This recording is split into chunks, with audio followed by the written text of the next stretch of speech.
Welcome to the Volquest Stock Report on this Kentucky week. We'll get right to it, however. Stock up for you. Stock up for me is Tennessee's start on the road. For all of the woes Tennessee has on the road, second quarter collapse at Florida, the third quarter collapse at Alabama. What have they done in the first quarter? Well, Florida, they scored on their opening drive, went right down the field. Alabama, they went right down the field. Tennessee outgained Alabama in the first quarter 187-36.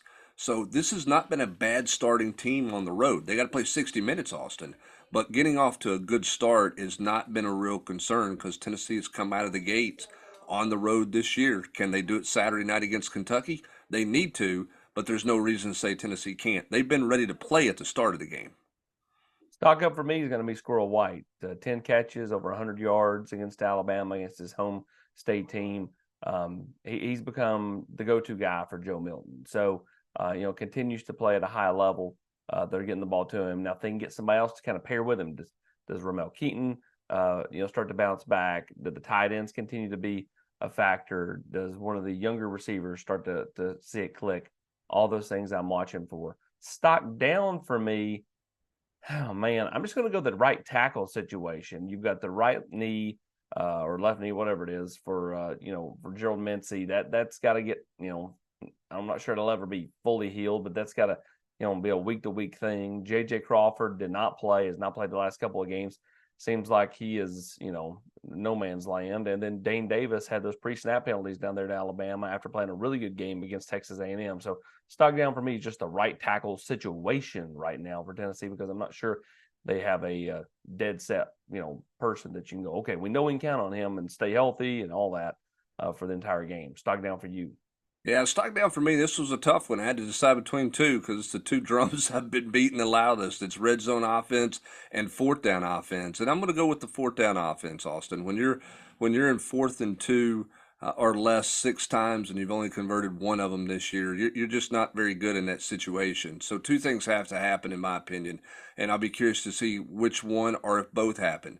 You got to change up your formations. You got to change up something that you do on those plays, whether it's get more creative and take higher risk stuff like throwing the football in that situation, or you stay out spread, or you get into quarterback sneaks, or two, do you not go for it as much in those situations? Do you come back and say, you know what, my punter's punting it really well, my defense is not bad, we're going to play some field position here? So stock down for me is the inability to play that play and execute on that play. And the question coming out of that stock down is how does Josh Heupel manage those situations moving forward after last week? Stock stagnant for me will be kind of staying with the receiver theme. It's Ramel Keaton. Thought he had a little bit of a better game last week. Saw the ball a little bit better, but again, has to be more of a playmaker down the stretch. Like, Squirrel needs it. Joe needs it. The offense needs it. There's no Brew. He's the veteran in the room. They need him to kind of reassert himself. So I'm going stock stagnant. Ramel Keaton, stock stagnant for you. Me, it's can Milton do it back-to-back weeks? I mean, think about the last 2 weeks of Joe Milton. He's a 50% thrower for 100 yards against Texas A&M, and then he comes out, and in the first half, he's completing 70% of his passes for nearly 200 yards and 2 touchdowns against Alabama at Alabama. So it's the yin and the yang of Joe. What the Alabama version in the first half, which was good. I don't think we know. Tennessee needs him to show up in a big time way on Saturday. He didn't have to throw for 350 or anything, but he's got to be efficient like he was in the first half against Alabama, and he needs to do it for 60 minutes. He is Brent Hubbs. I'm Austin Price. And let's not forget the ultimate stock down this week, Connor Stallions of the Michigan Wolverines. We'll talk to you next week on the Volquest Stock Report.